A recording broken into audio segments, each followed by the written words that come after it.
నమస్తే, నేను మీ కొరటిపాటి ప్రేమ్ కుమార్.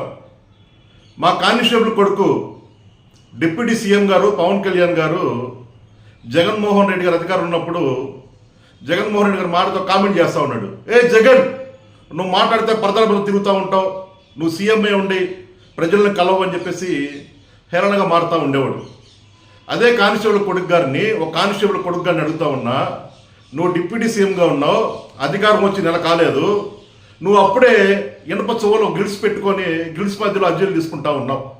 అధికారం వచ్చిన వారం రోజుల్లోనేమో ప్రజల మధ్యకి వచ్చి పెద్ద షో చేసి అర్జీలు తీసుకున్నావు. మళ్ళా ఇప్పుడు నెల కాకముందే నువ్వు ఇనప చెవులు పెట్టుకున్నావు. అంటే నీకు న్యాయమను జగన్మోహన్ రెడ్డి గారు న్యాయం. అదేనంటే సెక్యూరిటీ రీజన్స్ అంటారు. ఏమంటారు? సెక్యూరిటీ రీజన్స్ అంట. డిప్యూటీ సీఎం కదా, డిప్యూటీ సీఎంకి నీకు అంత ఉంటే సెక్యూరిటీ రీజన్స్ అని. ఆయనకు సీఎం అయ్యా, ఆయనకి ఎన్ని ఉండాలి?